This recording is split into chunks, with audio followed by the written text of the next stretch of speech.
안녕하십니까, 솔루션 연구소입니다. 자, 오늘은 인하공전 파트 2 영상을 준비했습니다. 자, 1편에서는 인하공전의 장단점을 좀 소개해드렸다면 오늘 파트 2의 제목은 이겁니다. 자, 인하공전 입시의 모든 걸 알려주마. 자, 어떤 전형이 있고 더불어서 어느 정도의 점수를 맞아야 합격할 수 있는지를 보여드릴 건데, 의외로 이 인하공전 입학 이 전형 설계가 되게 디테일합니다. 디테일해서 굉장히 좀 복잡한데, 먼저 개략적인 설명을 하고 좀 다른 관점에서 다시 한번 정리를 좀 해드릴 텐데, 첫 번째, 총은 이 정도 뽑습니다. 전형은 크게 수시와 정시죠. 보통 우리 4년제 대학 보면 수시 안에서 잘잘잘잘잘 이렇게 쪼개지죠. 그런 맛이 있는데, 여기는 수시 1차, 2차에서 시기를 나누어서 뽑고, 이 일반고, 특성화고, 그 다음에 특기자 전형 이렇게 좀 나누어서 뽑는 맛이 있는데, 중요한 건 수시 1차, 2차가 나누어져 있는데 시기가 다릅니다. 시기가. 뭐는 같냐면 전형 방식은 똑같습니다. 아주 똑같은데 그냥 먼저 뽑고 나중에 뽑는다 이거죠. 자, 이거는 충분히 대학 입장에서 내재적 접근을 하면 됩니다. 솔직히 입학할 때부터 전문대를 생각하는 학생이 많지는 않죠. 근데 막상 공부를 하다 보면, 아 그래, 어설픈 4년제를 가느니 실속 있는 전문대를 한번 써보는 게 어떤가, 취업률이 괜찮은 학교라고 하니 지원을 해보는 게 어떤가, 이런 생각을 할 수도 있겠지요. 근데 수시 1차는 언제냐면 그냥 여름방학 끝나고 2학기입니다. 2학기.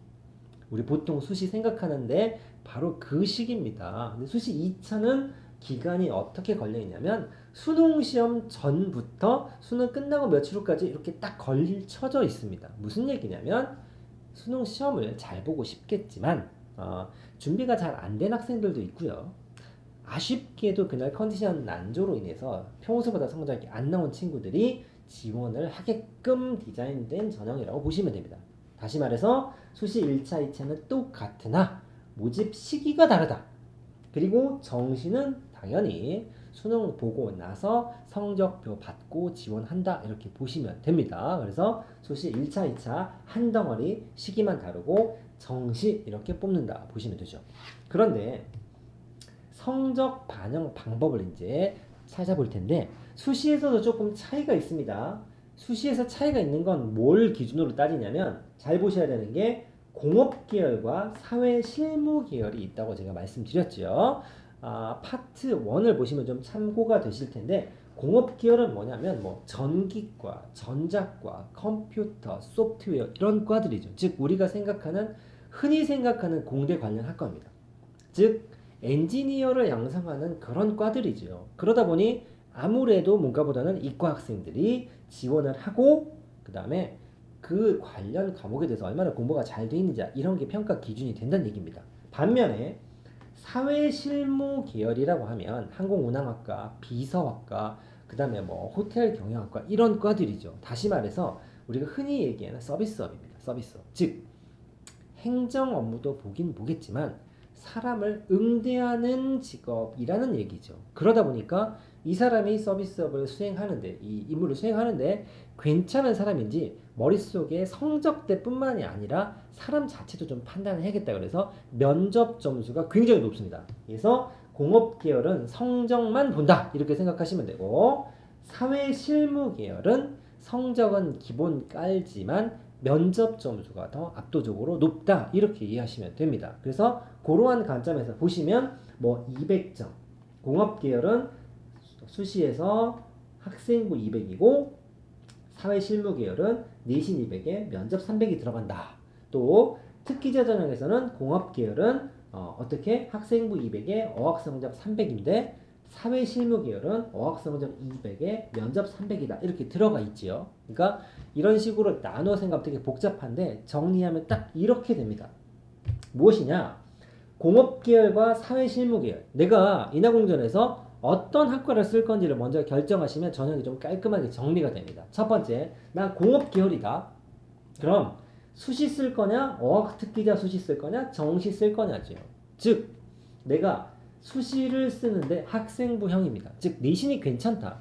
최근 한 3년치 정도 입결을 봤더니 나 내신이면 붙을 것 같네? 그러면 내신으로 가는 겁니다. 근데 수시를 쓰는데 학생부 200에 어학 300, 즉 어학 특기자는 뭐냐면 내가 영어나 또는 중국어나 일본어에 좀 특화되어 있는 친구다. 그쪽에 좀 어학 능력이 좀 있다. 그러면 내신이 좀 부족해도 어학 성적으로 경쟁을 할 수 있다라는 얘기고 수능이야 당연히 수능 잘 보면 되니까 수능 성적으로 하면 된다라는 얘기죠. 수능 준비가 되어 있다면 실제로 이 정도를 지원할 수 있습니다. 자, 사회 실무 계열 아까 뭐라고 그랬냐면 면접, 면접, 면접. 전체 500점 중에서 60%에 해당되는 300점의 면접 점수입니다. 즉 면접이 당락에 지대한 영향력을 미친다라고 얘기하는 거죠. 그래서 내가 면접형 학과를 볼 건데 나 그래도 내신 관리 좀 되어 있네? 그러면 학생부 면접형으로 쓰는 겁니다. 그게 아닌데 내신 좀 별로 안 좋아 안 좋은데 나 영어 공부를 열심히 했어. 토익 점수 좀 나와. JPT 좀 봤어. 뭐 일본어 능력 시험에 적당한 자격증이 있어.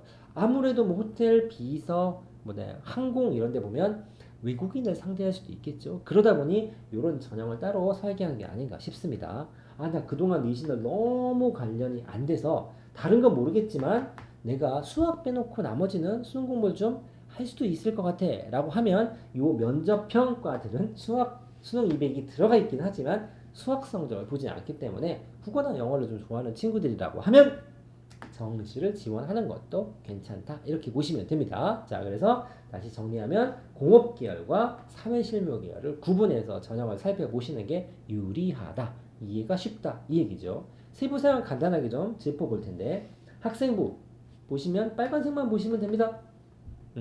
내신 좋은 친구들을 뽑겠다. 다른 건 보지 않는다. 면접. 자, 학생부와 면접 300점이라고 되어 있는 수시 1, 2차 얘기하는 겁니다. 그래서 따로 뽑기는 합니다만 면접이 60%에 들어간다 이거죠. 좋아. 이해됐어. 내신 40에 면접 60. 면접 잘 봐야겠네. 그래서 면접 세부 사항에 대해서 좀 언급을 하겠습니다. 자, 면접 보시면 패션 디자인, 패디라고 부르겠죠. 패디과는 자유복인데 항공 운항과, 항공 경영과, 관광 경영과, 비서과, 호텔 경영 이런 과들은 면접 복장이 정해져 있습니다.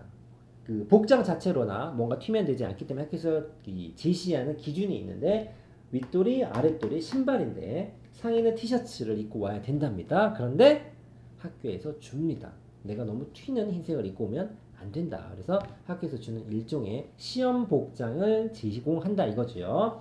하의는 스커트나 바지 단정하게 좀 입고 와라. 그 다음에 중요한 건 요거 신발. 실내화를 신어야 되는데 실내니까 면접 당일 우리 대학 제공. 인하공전에서 슬리퍼를 준답니다.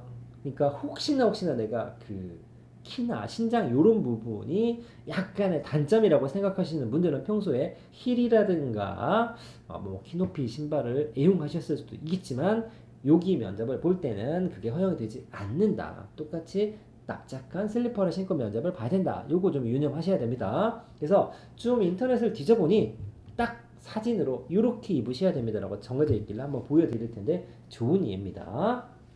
치마 자기 거, 스타킹 자기 거, 머리 스타일 단정하게 자기가 해오는데 슬리퍼 학교 제공, 흰색 티셔츠 학교 제공 이 얘기죠.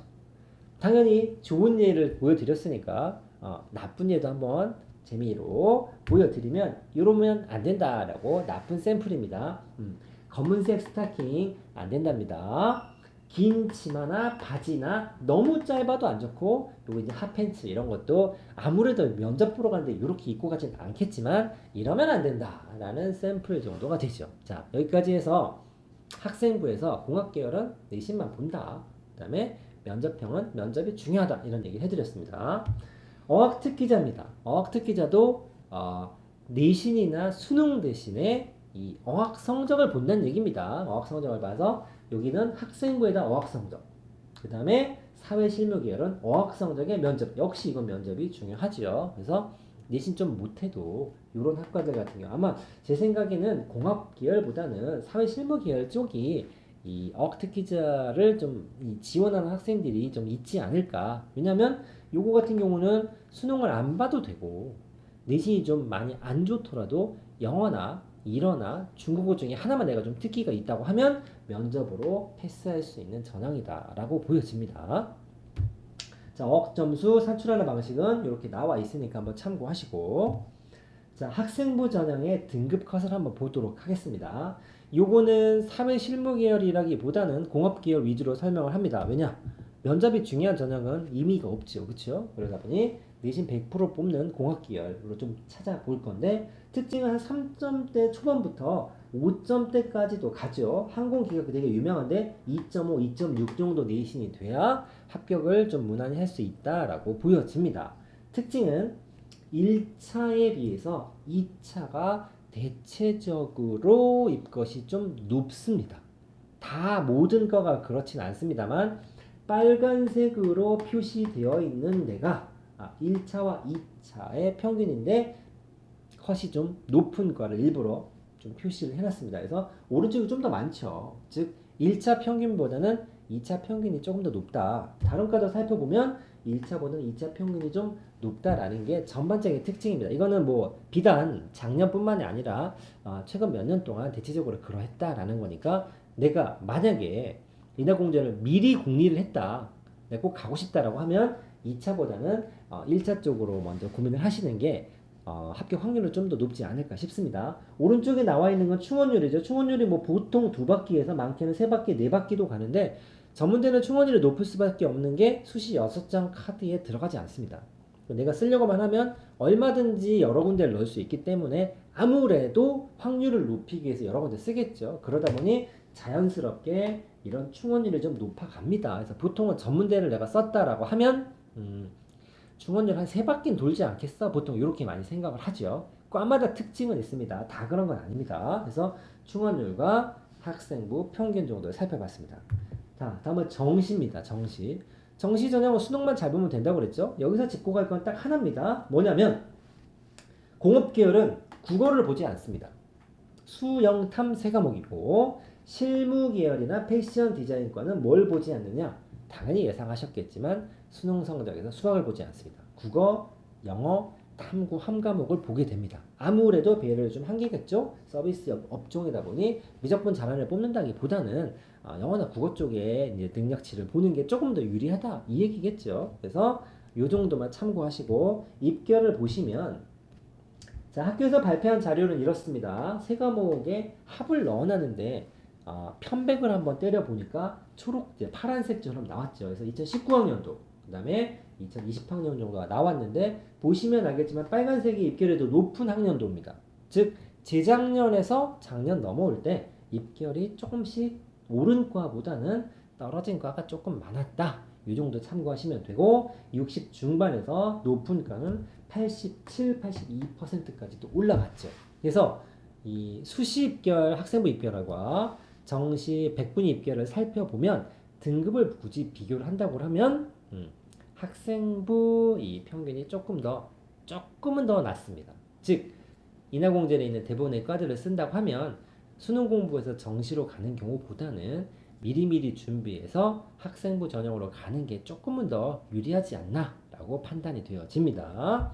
자, 정리하도록 하겠습니다. 아까 말씀드렸던 것처럼 입시 전형을 전체적으로 파악할 때는 수시냐 정시냐라기보다는 내가 공업 계열로 지원을 할 것이냐 아니면 사회 실무 계열로 지원을 할 것이냐를 먼저 정하고 입학 전형을 보시면 좀 더 이해가 잘 된다. 그리고 이 아래쪽은 면접형, 여기는 대부분 성적을 본다. 이렇게 정리됩니다.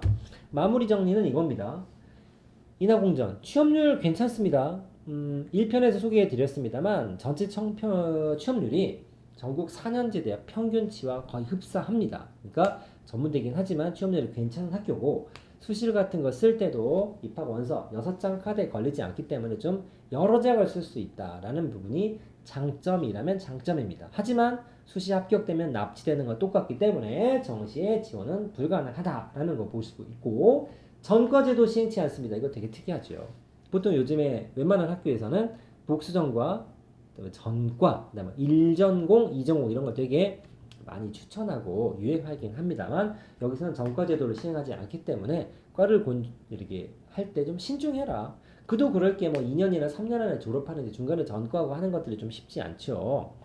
이 학년지가 이 학제가 좀 짧기 때문에 1학년 때부터 전공을 들어가는 경우들이 있기 때문에 아마 이런 학칙을 집어넣은 게 아닌가 싶습니다. 그래서 그거랑 그다음에 요거랑 합치면 수시 1, 2차와 정시를 모집한다고 했는데 실제로 이 세 가지 전형에서 골고루 다 뽑습니다. 그렇지 않은 학교들도 있기 때문에 제가 적어놨습니다. 어떤 학교는 수시만 뽑고 정시 안 뽑거나 수시 1차만 뽑고 2차 안 뽑거나 이런 과들도 좀 있습니다. 근데 인하공전 같은 경우에 거의 대부분의 과에서 학교별로 출신별로 그다음에 시기별로 전형별로 이 인원을 잘 쪼개놨습니다. 그래서 거의 대부분의 전형에 지원을 할 수 있게끔 다시 말해서 학교 입장에서는 한 학생이 원서를 3장, 4장을 쓸 수 있게끔 설계를 해놨다. 이렇게 보셔도 될 것 같습니다. 자, 여기까지 해서 인하대 옆에 바로 붙어 있죠. 인하공전.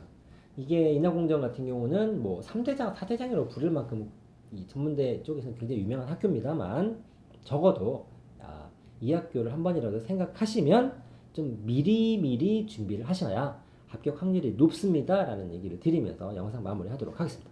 감사합니다.